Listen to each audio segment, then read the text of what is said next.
Bom, o monkeypox vírus, ou vírus da varíola símia, como ele ainda é chamado, tem algumas particularidades importantes.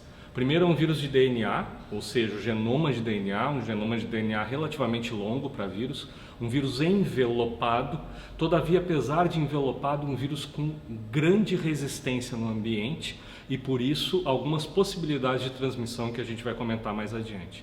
Monkeypox é também parente de um vírus extinto, o vírus da varíola, aquela doença terrível que dizimou inúmeras pessoas nas Américas, que foi um grande problema até sua erradicação nos anos 1970.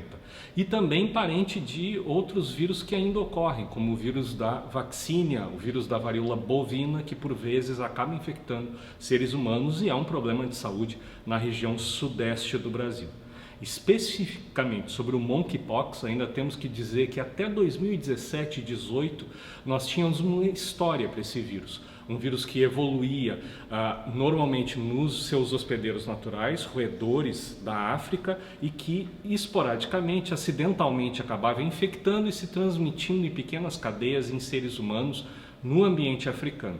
De 2018 para cá, nós começamos a ter alguns pulos desse vírus para outros locais, outros continentes de maneira mais frequente e, ao que tudo indica, eventos recentes de evolução, ocorridos a partir de 2021, trazem uma nova linhagem, que nós já estamos chamando de vírus monkeypox humano, com algumas sublinhagens e que parece ser um vírus que está se adaptando a uma transmissão facilitada entre seres humanos.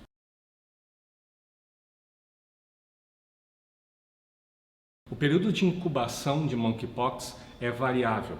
Na literatura recente estão descritos para esse surto atual períodos de incubação que vão de 6 até 13, 15 dias. Todavia também foram reportados períodos de incubação tão curtos quanto 5 dias e tão longos quanto 21 dias após o provável contato. E essa é uma questão que tem que ser observada principalmente na história clínica dos pacientes.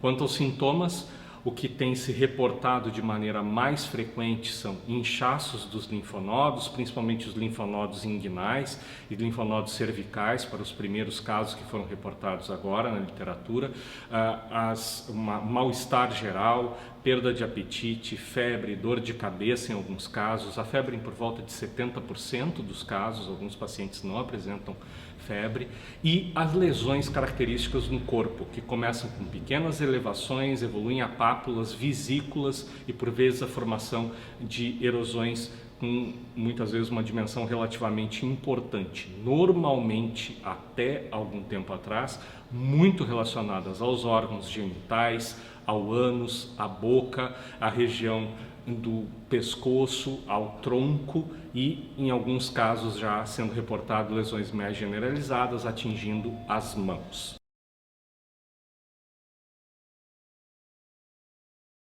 A transmissão se dá normalmente pelo contato direto, um contato mais prolongado entre pessoas. Se discutiu muito sobre transmissão sexual, o vírus inclusive já foi reportado, detectado no sêmen, mas se imagina que a situação de contato sexual, por ser uma situação de contato mais prolongado, favorece a disseminação do vírus. Todavia, já tem sido reportada transmissão também no ambiente familiar, inclusive a outras pessoas não relacionadas que convivem com os pacientes e inclusive crianças apenas pelo contato mais prolongado.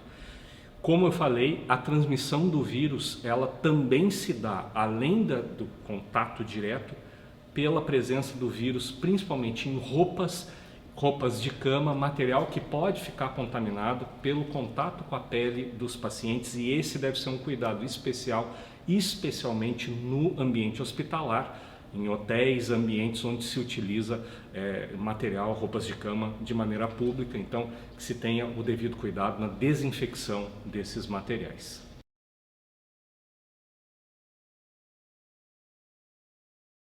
Sobre a transmissibilidade, tem se olhado em alguns cenários e se visto que, dependendo do grau de exposição, do contexto das cadeias epidemiológicas, o grau de taxa de ataque, a transmissão tem se dado uma taxa entre 1,25 e 2,5, ou seja, um indivíduo infectado pode levar à infecção de até 2 indivíduos. 100 indivíduos infectados poderiam então dobrar essa taxa de infecção até 200 indivíduos a partir de cada grupo de pessoas.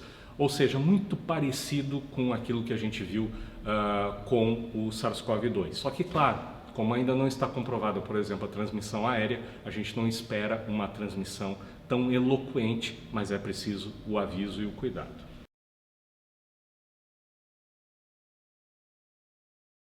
Sobre letalidade.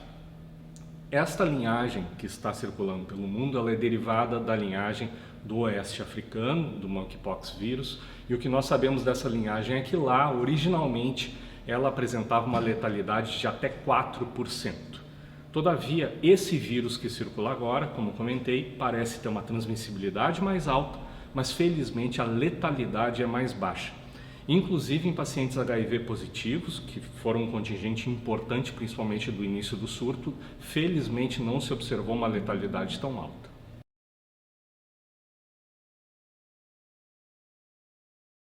Então, como ponto de atenção final, que as pessoas precisam estar atentas, é em relação a de que, sim, nós tivemos um surto que se iniciou, as primeiras cadeias de transmissão, principalmente em homens que fazem sexo com homens, mas essa foi uma questão circunstancial. Como era esperado, a gente já começa a ver uma mudança nesse contexto, nesse cenário, e o vírus começa a sair dessas populações e atingir outros contingentes populacionais. Hoje nós temos casos em crianças, casos em mulheres, e é isso que nós esperamos que vá acontecer. Principalmente temos que trabalhar a questão da comunicação, evitar que as pessoas se sintam constrangidas por algum preconceito que é gerado por essas primeiras notícias e efetivamente busquem atenção em saúde para serem devidamente atendidas e amparadas quando estiverem com a doença.